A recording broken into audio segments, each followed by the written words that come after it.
Je suis journaliste scientifique. C'est quoi un journaliste scientifique? C'est un journaliste qui s'est spécialisé en sciences. Ce n'est pas un scientifique qui ferait de la vulgarisation.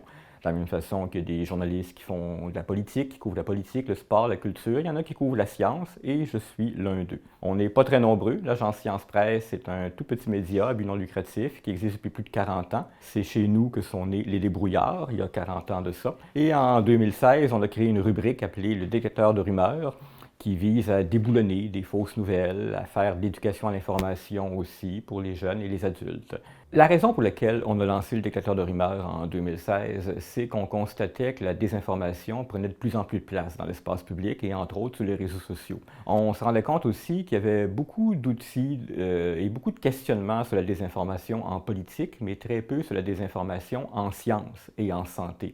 Et on s'est dit que pourtant, c'est un secteur pour lequel il est important d'outiller les jeunes et les moins jeunes à comment détecter une information qui est douteuse, puis comment, dans certains cas, être capable de distinguer le vrai du faux. Évidemment, quand on a lancé ça en 2016, on ne s'attendait pas à ce qu'il y ait une pandémie en 2020 qui déclencherait à son tour une épidémie de fausses nouvelles. Alors, on était très occupés, mais ça a été aussi une opportunité pour comprendre un peu mieux les mécanismes par lesquels les fausses informations se diffusent et pour développer certains trucs et astuces qu'on peut transmettre aux jeunes sur comment éviter de tomber dans les pièges les plus évidents.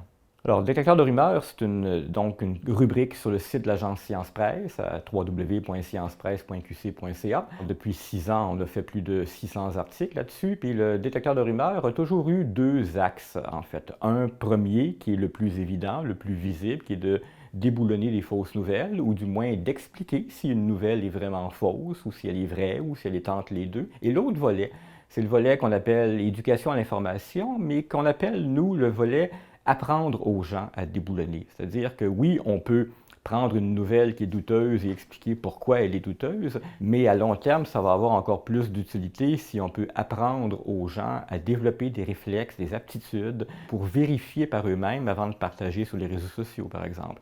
Alors ça, c'était 2 axes qui sont peut-être moins évidents quand on arrive sur le site, parce que forcément, la nouvelle du jour ou le déboulonnage du jour est le plus visible, mais en arrière-plan, tout un volet d'éducation à l'information sous la forme d'infographie, de vidéos, d'audio et d'autres textes qu'on a développés au fil des années, puis qui nous donne un corpus intéressant, qui peut être utile pour différents publics, y compris les jeunes et les enseignants. C'est sûr que lorsqu'on fait face à quelqu'un qui croit à des fausses nouvelles, ou pire encore, qui croit à une vraie théorie du complot, qui est quelque chose de beaucoup plus gros, puis beaucoup plus complexe et beaucoup plus difficile à détricoter, ça ne sert à rien de l'attaquer de front en lui disant « Voyons donc, c'est une théorie du complot, crois pas à ça ». Il faut y aller par la diplomatie, par la psychologie.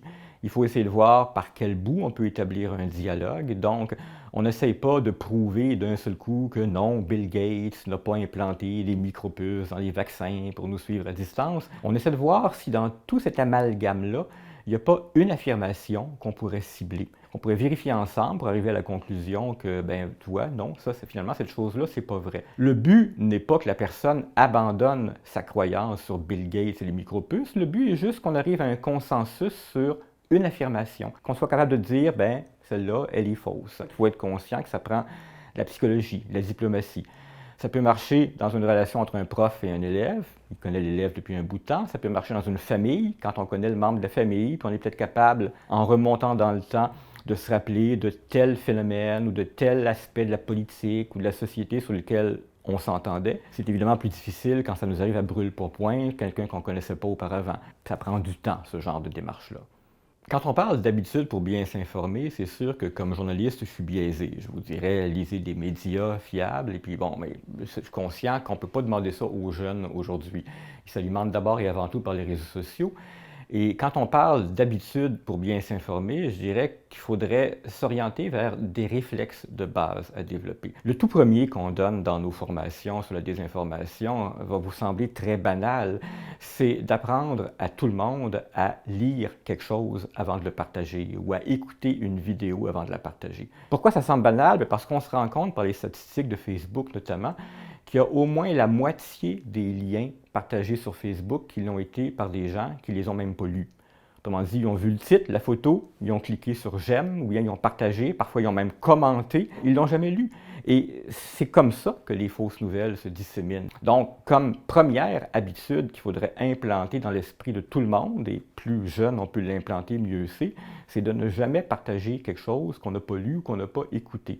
Le deuxième réflexe est tout aussi banal, mais déjà moins évident quand on parle à des jeunes, c'est de vérifier la source. Une nouvelle vous arrive, une nouvelle dit que les chiens sont plus intelligents que les chats. Bon, bien, les amateurs de chats vont être choqués, les amateurs de chiens vont être contents, mais ça vient d'où? Si ça vient de Radio-Canada ou de la presse, on peut dire, OK, c'est probablement vérifié, c'est les journalistes qui ont vérifié cette information-là avant de la publier.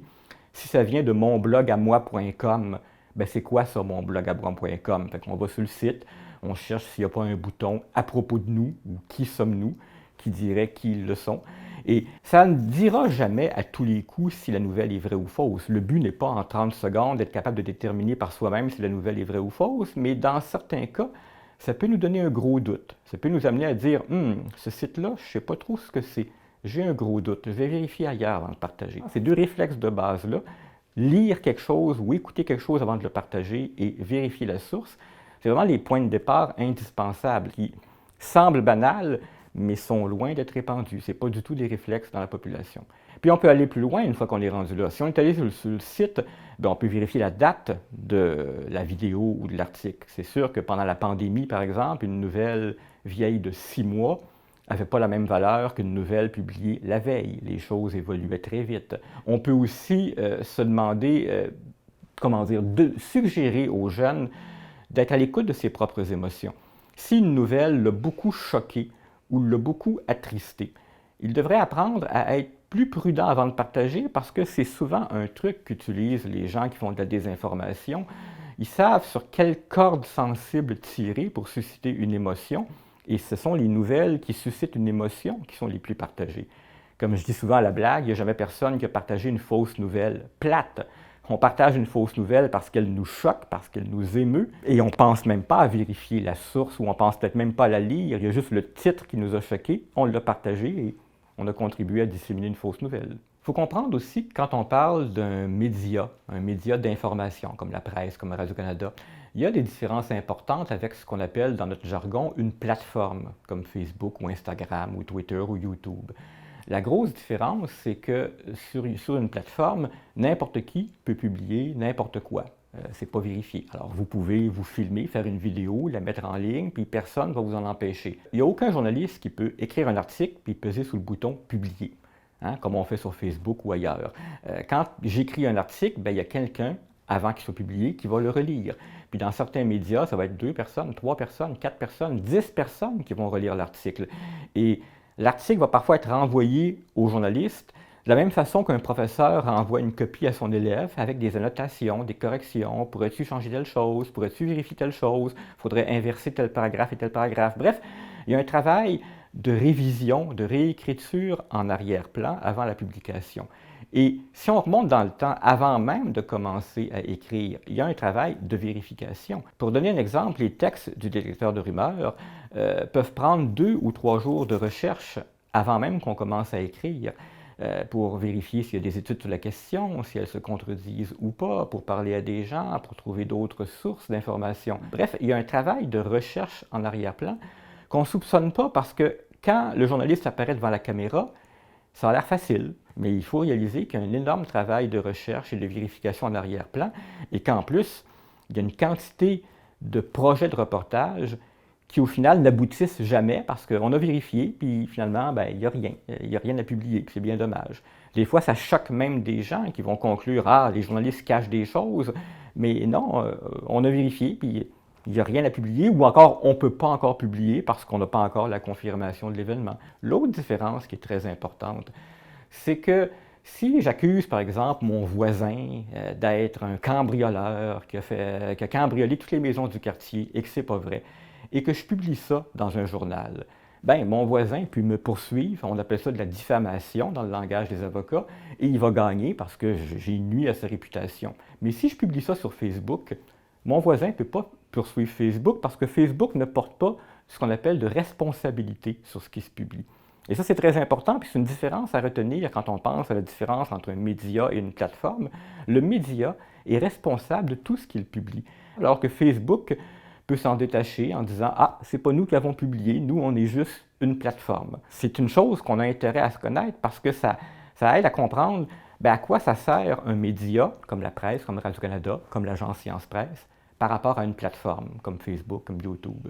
Dans la foulée du détecteur de rumeurs, dans la foulée de notre volonté d'apprendre aux gens à déboulonner par eux-mêmes des fausses nouvelles, on a créé des ressources, dont entre autres des ressources qui peuvent servir aux professeurs du primaire. On a par exemple une formation appelée Vrai ou faux sur le web, qui peut se donner en une ou deux parties, qui consiste à donner aux jeunes, dans un premier temps, des outils pour repérer une fausse nouvelle, pour douter de leur premier réflexe de partager, et dans un deuxième temps, un atelier pour mettre en valeur les ressources apprises. On a aussi produit des fiches pédagogiques sur différents thèmes reliés à la production de l'information, comme par exemple, c'est quoi la différence entre une information et une opinion? Une confusion qu'on remarque régulièrement parmi les gens qui partagent des fausses nouvelles. Ou encore, qu'est-ce que ça fait dans la vie, un journaliste? Comment ça travaille?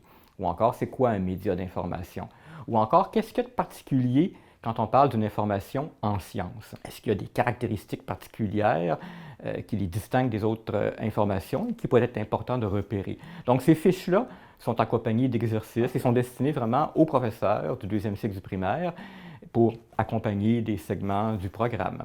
On a aussi produit ces fiches-là sous la forme d'affiches, donc des posters littéralement, les versions condensées qui peuvent être affichées en classe. On fait par ailleurs toutes sortes de choses au niveau de l'audio, du vidéo, qui sont destinées peut-être plus au secondaire, mais je laisserai le professeur plonger là-dedans pour regarder qu'est-ce qu'il jugerait qui serait pertinent. Parce que le contenu en 2 ou 3 minutes n'est jamais complexe. Et avec des thématiques comme, encore une fois, quelle est la différence entre un fait et une opinion?